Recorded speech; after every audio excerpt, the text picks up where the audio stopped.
Imaginez une époque où tout le monde sur Terre parlait la même langue. Aucun malentendu, aucune traduction nécessaire. Un seul mot signifiait la même chose partout. La communication était facile, la coopération était naturelle. L'humanité unie avait un potentiel incroyable, mais au lieu d'utiliser cette unité pour honorer Dieu, les gens tournaient leurs forces vers leur propre gloire. Le résultat fut la tour de Babel, un tournant dans l'histoire de la Bible.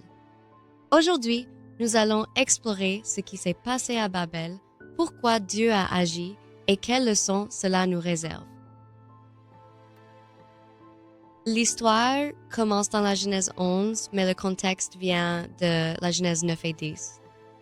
Après le déluge, Noé et sa famille ont quitté l'arche, et Dieu leur donna un commandement clair. Sois fécond, multiplie-toi et remplis la terre. Le plan de Dieu était que l'humanité se répande à travers le monde, prenne soin de la terre et reflète sa gloire partout. Mais vers la Genèse 11, au lieu de s'étendre, le peuple s'est rassemblé. Il voulait s'installer au même endroit, pas se disperser. Pourquoi? Parce qu'au fond, ils étaient plus intéressés par la construction de leur propre réputation que par le dessein de Dieu. La Bible dit que les gens se sont déplacés vers l'est et se sont installés dans une plaine du pays de Shinar, que nous connaissons aujourd'hui sous le nom de Babylone en Mésopotamie. C'était une vaste plaine bien arrosée, parfaite pour construire. Ils se dirent, « Viens, faisons des briques et faisons-les cuire soigneusement. Venez, construisons une cité et une tour qui s'élève jusqu'aux cieux, afin que nous puissions nous faire un nom et ne pas être dispersés sur toute la terre. » Remarquez deux choses. Ils voulaient une ville et une tour, un foyer permanent, pas une dispersion, et ils voulaient un nom pour eux-mêmes, pas pour Dieu. C'était la fierté humaine à son apogée. La tour n'était pas un simple bâtiment haut. Dans l'ancienne Mésopotamie, des tours appelées ziggourats étaient construites comme des temples, considérés comme des ponts entre le ciel et la terre. Ainsi, cette tour ne se limitait pas à l'architecture, c'était à la rébellion. L'humanité essayait d'atteindre le paradis selon ses propres termes, créant son propre chemin vers Dieu au lieu d'écouter la voix de Dieu. Dieu a vu ce qui se passait. Le peuple était uni, avec une seule langue et un seul objectif. Cette unité les rendait puissants, mais leur objectif était corrompu. S'ils continuaient, rien de ce qu'ils planifiaient ne leur serait impossible. Tout comme Adam et Ève dans le jardin d'Éden. Alors Dieu dit, « Viens, descendons et embrouillons leur langue pour qu'ils ne se comprennent pas. » Et c'est exactement ce qu'il a fait. Soudain, les ouvriers ne pouvaient plus se comprendre. Imaginez le chaos sur le chantier. Un homme appelle à plus de briques, mais son collègue entend des bruits étranges qu'il ne reconnaît pas. Les équipes se séparent, la confusion se propage et tous les travaux de construction s'arrêtent. La tour est restée inachevée, le projet municipal a échoué et les gens dispersés à travers la terre, exactement ce que Dieu avait commandé au départ.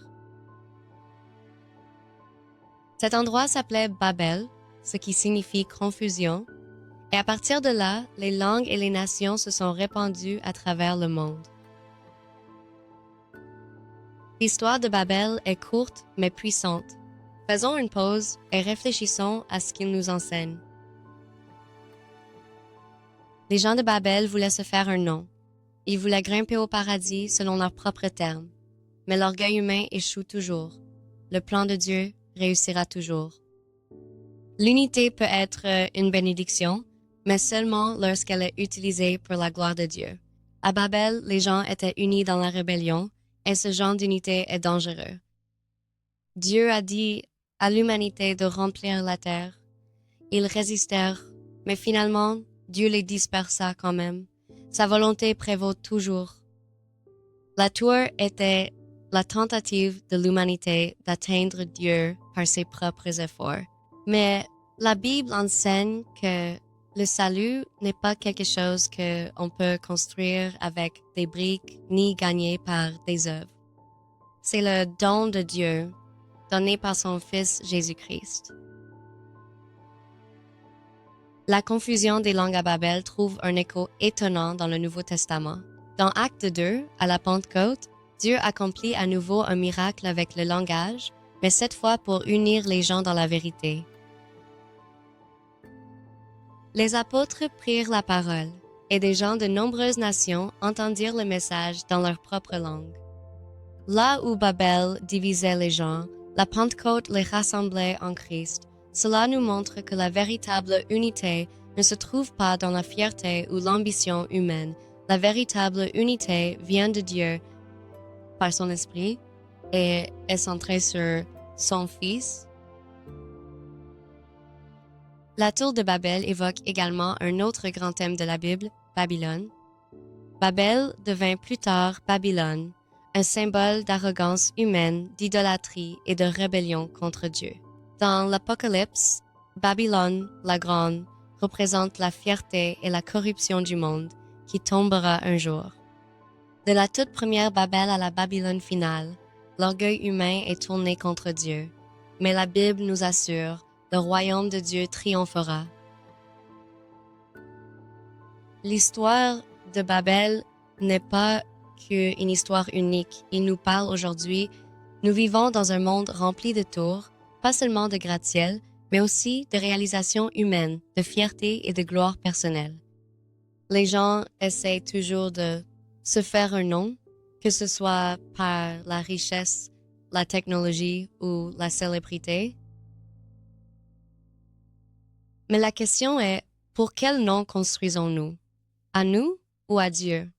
Jésus nous a appris à prier, que ton nom soit sanctifié, que ton royaume vienne, que ta volonté soit faite. C'est l'opposé de Babel. Au lieu de construire pour nous-mêmes, nous sommes appelés à construire pour Dieu. La tour de Babel est un avertissement et une leçon. Il nous montre le danger de l'orgueil, la futilité de s'opposer à Dieu et la certitude de son dessein. Mais elle nous oriente aussi vers l'avenir, vers l'espérance d'unité en Christ lorsque des personnes de toute langue et de toute nation se réuniront dans le royaume de Dieu. Alors, ne construisons pas de tours pour notre propre gloire. Au contraire, façonnons notre marche pour honorer Dieu en faisant confiance à sa voix et en regardant avec impatience la ville qu'il construit, la Nouvelle Jérusalem, où son nom sera loué pour toujours. La tour de Babel et le fil d'or. À Babel, l'humanité a tenté de s'unir dans la rébellion, de se faire un nom et de construire sa propre voie vers Dieu. Alors Dieu les dispersa, montrant que sa volonté de remplir la terre ne peut être arrêtée. Ce même fil conducteur traverse toute la Bible. Adam et Ève tentèrent de s'emparer de la sagesse pour eux-mêmes, mais le plan de salut de Dieu se poursuivit. À la Pentecôte, Dieu renversa temporairement la confusion introduite à Babel, permettant que sa parole et son but soient proclamés à toutes les nations en harmonie avec son intention depuis le temps du déluge. Mais Dieu rendra cela permanent dans son royaume, comme nous le lit dans Zéphanie 3, verset 9. Alors je rendrai au peuple une langue pure, afin qu'ils invoquent tous le nom du Seigneur pour le servir d'une seule part.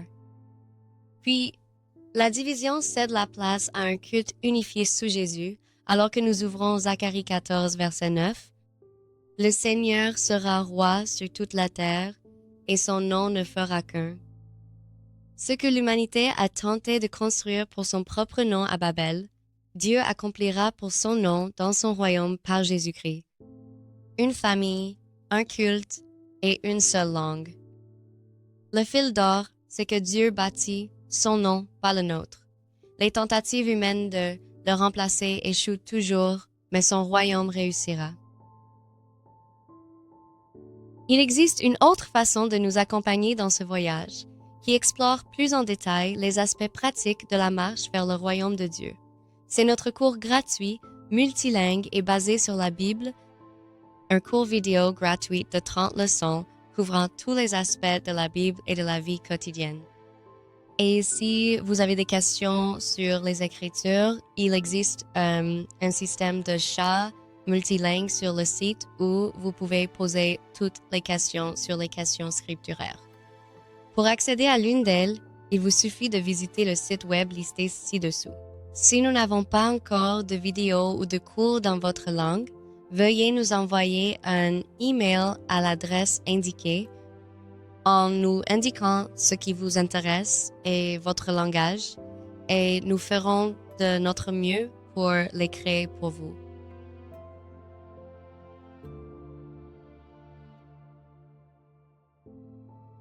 Que Dieu te bénisse sur ton chemin vers le royaume de Dieu.